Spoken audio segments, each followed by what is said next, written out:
What's going on, guys? BossOP6 here, back to another video, and today I'm here to do my AEW Dynamite from Louisiana in New Orleans. Man, New Orleans in Louisiana, you take your pick, but this show started strong and it ended strong, though the post-match ending, I'll get to that. Anyways, this is the first Dynamite I'm reviewing in at least, I think, a couple of weeks, because I usually work on Wednesdays, but anyways, let me know in the comment section below what you thought about this show. This crowd was pretty damn electric for the most part. There were some times where they didn't really care about it, and frankly, who can blame them? But yeah, we're going to go right to the action with CM Punk versus Penta Obscura. Okay, what is the meaning of this gimmick? I understand that Pac and Penta were taking on the House of the Black, or the Kings of the Black Throne. I feel like we're past that point. Unless you're going to bring it out whenever Pac and Penta take on Malachi or Brody King, there's no reason for this gimmick to happen. It's like they're celebrating Halloween way too early. Like, I don't know. I don't get it. Anyways, sorry, I'm having some candy, but besides that, this match was pretty good. Some good submissions, some good leg focus. Punk goes for the GTS, but it gets turned to an ankle lock. That was a pretty good spot. There was a dive outside by Punk. There was one spot that did look pretty brutal, and I'm glad that Punk is okay, but he goes for a hurricanrana off the top, but he accidentally slips and lands flush right on his leg. Ouch, that looked bad. Unless that was planned, then why would you do that? And second of all, ouch. But, oh man, Penta kind of looked nervous because he couldn't tell if Punk was injured or not. But anyways, there was an Anaconda Vice, but a rope break. Springboard clothesline. GTS gets blocked, but in the end, Punk catches Penta out of nowhere. GTS and Punk wins. Okay, we're not off to a bad start. This was actually a pretty damn good match for the most part. Then a Jericho Appreciation Society, aka Jake Garcia and Jericho, they get off a plane. And Kingston and Proud and Powerful, they attack 2.0 and they take Matt Menard shoes. Okay then, I'm going to get into that here in a little bit. Red Dragon versus Jurassic Express for the AEW tag titles. Match was actually pretty damn good. This was a pretty damn good match. I did not expect the outcome, though. There was a moonsault by Luchasaurus at one point, and JR says, "What's with everyone grabbing their legs or knees tonight?" That was funny, but at the same time, they're trying to sell it, but I can understand where JR's coming from, because there were some times he was taking the piss out of the show, and I don't blame him. So there was a double choke slam. There was a sidewalk slam elbow drop. That was pretty cool. A kick out into the arm bar by O'Reilly, because O'Reilly's that damn good at submissions. Just sucks that his promos need a lot of work. Front chancery to Luchasaurus by O'Reilly, and a Falcon Arrow off the top by Fish to Jungle Boy, but it gets broken up. In the end, though, Theriatric Express 1, 2, 3, and Jurassic Express retained. I thought Christian Cage was going to possibly cost some titles, because I feel like that's what they're going to do. We could see it coming. We know Cage is going to be turning on Jurassic Express. It's going to happen. Okay, so then O'Reilly comes down with the chair and he goes a swing in. He's saying this is bullshit.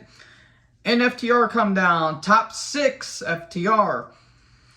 Or 6-star FTR, actually. And they held up both the ROH tag titles and the AAA tag titles. Which, by the way, I did see the Briscoes versus FTR. That was actually a pretty damn good match. That was actually a very good match. Okay, so are they facing Red Dragon or are they facing Jurassic Express? It's kind of hard to tell. Okay, so that's interesting. So we're off to a pretty damn good start. Not really that bad. And then we get Wheeler Yuta versus Jon Moxley recap on Rampage, which, my God, that was a hell of a match. Yuta bled like crazy. That probably is one of the best, at least Rampage matches I've seen, probably since its debut. Probably since, I would say, Omega versus Cage for the Impact World title, I guess. But my God, that was probably the best Rampage match. And that's one of the best matches I've seen all year. But he joins the Blackpool Combat Club, and they're backstage, and they're going to be taking on the Gun Club on a Rampage. Okay. Yuta needs to work on his promos, but at the same time, he's not really much of a talker. And he's the ROH Pure title winner. Okay, then. Anyways, Storm and Hayter backstage. Yes, please. They're going to be facing off at the Owen Hart Foundation tournament for the women. And MJF takes on Captain Shawn Dean. JR says he is the boil on the ass of life. That was good. MJF can't take the jacket off. He can't jack it off in front of New Orleans. Moving on from that. But, it's a ruse. He attacks Shawn Dean. He's like, he's just taking it off.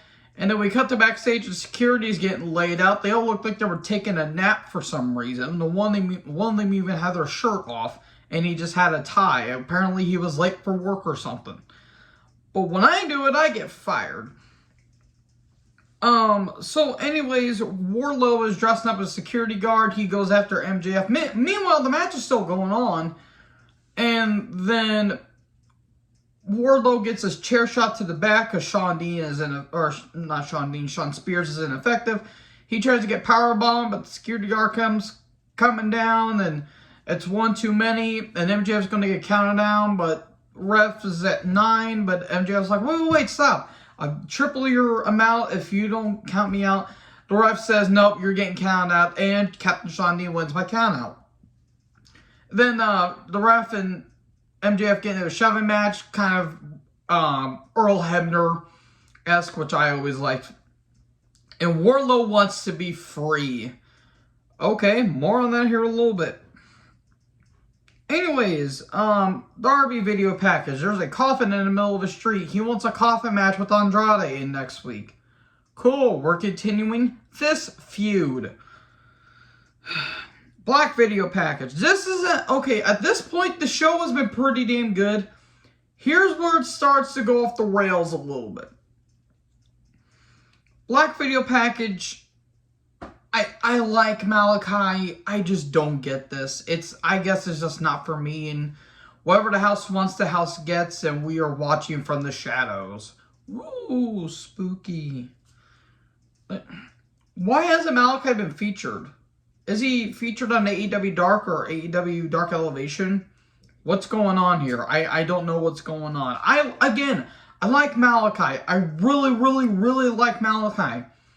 Just sometimes his character gets a little too convoluted for me. Anyways, Jericho, Hager, and Garcia took on Kingston, Santana, Ortiz. I didn't care. I did not care about this match. Kingston had a thumb shirt on, which is a tribute to Junkyard Dog. That's good. That's good. Rest in peace, Mr. Junkyard Dog. Again, I don't care. 2.0 come down. One of them had shoes off because they took the shoes from them. Who was the guy in the blue shirt? Was it Matt Menard or Angelo Pavo? Is that what his name is? I have no idea. But anyways, Pat shot and Garcia gets the win. Cool. This is continuing. Beatdown, yada, yada, yada. MJF, Spears, and Mark Sterling are backstage. And MJF's like, well, you know what? Since you keep interfering, how about I start booking you matches? No, you ain't getting off that easily. He keeps calling him a pig. And he says eventually the pig will get served to the slaughter. In this case, the pig will get butchered. He's taking on the butcher next week. Or Wardlow's taking on the butcher next week. Okay, it's got something for him to do. They're going to drain this thing until there's no blood left. Like, they're going to string this thing out until, I would say, at least the pay-per-view. If you go beyond the pay-per-view, then you're kind of going too far with it. But the end game is that MJF has to get his ass kicked. Or you can do what happened at, what was it, Halloween Havoc 98, where Scott Hall got the shit beat out of him by Kevin Nash, and then Nash lost by countout because he didn't want to beat him. He didn't want to win and beat him. He just wanted to beat the shit out of him. Okay. If it's something like that, then okay, storytelling, I guess. But the bottom line is MJF has to get his ass kicked. Oh boy, then we get Sky Blue versus Marina Shafir. No crowd reaction for Shafir. I mean, the fans, they chanted for Sky Blue because Sky Blue was over with the fans, but oh god, this was not good. This was not a good match whatsoever. The baddie selection has Red Velvet and Kiera Hogan in it. I don't get this. Mark Sterling and Jade are backstage. This was not a good match, and Shafir ultimately wins. Cool, she is the problem.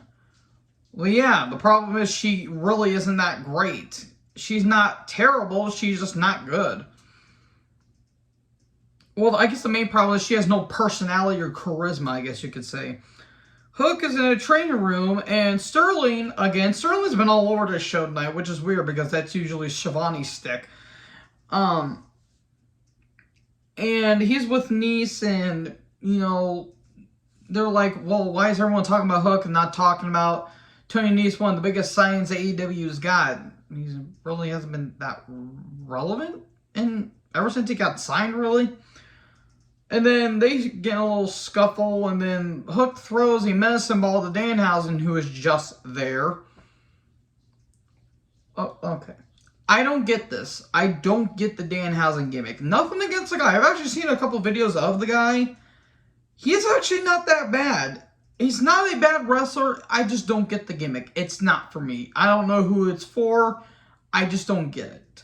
And he's trying to put a curse. He's trying to put the curse on Hook, but it's not working. And Hook's going to be debuting next week. Men in the Air backstage. They basically say that Sammy Guevara's been bitching to Tony Khan to get in our title shot, and he's like, not the most annoying couple. And oh god, this is the line that the sheepish lion Dan Lambert said.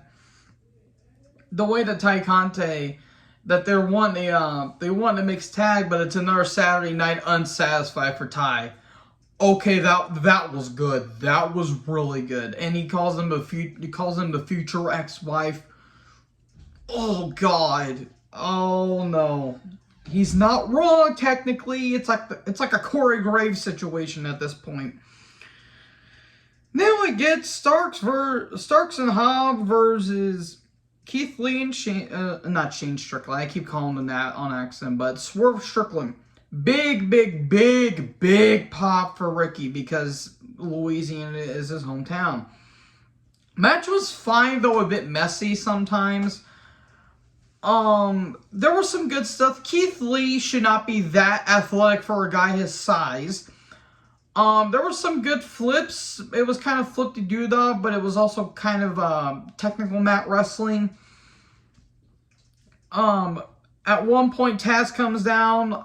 He almost didn't get out of the way when Hobbs got ran into the post.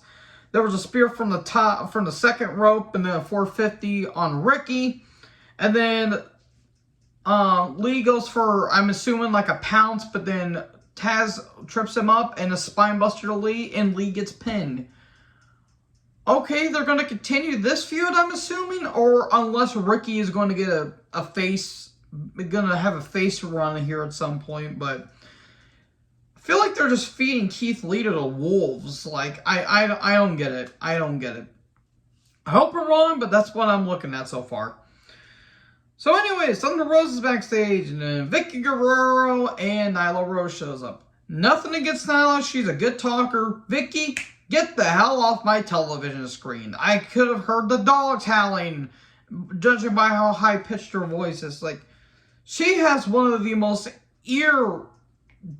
oh my god, it is so annoying.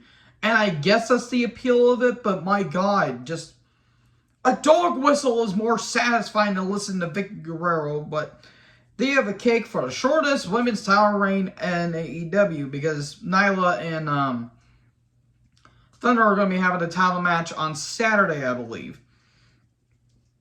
And Rosa throws a cake in Rose's face, shouldn't have been on Vicky's.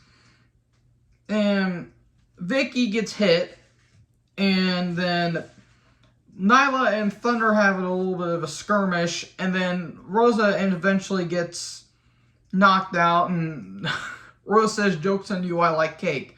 Okay, that was kind of funny. Okay, then Cole and Paige Video Package are having a Texas Death match on Rampage this Friday. What's going to be happening next week, what's happening on Rampage, and Saturday Fight Night. It's basically an all titles thing where the world title for ROH is going to be defended. I think it's Josh Gresham versus... Oh, what the hell was his name? The world title is going to be on the line for ROH. I know that.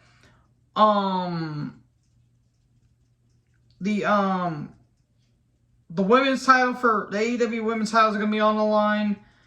And I think the TNT title is going to be Scorpio versus Sammy. Okay, then we got the main event of Samoa Joe versus Menorah Suzuki for the ROH TV title. Jesus Christ, this match was brutal. Jay Lethal and Sledgy Dent are in the crowd. Don't worry, going to get to them in a little bit.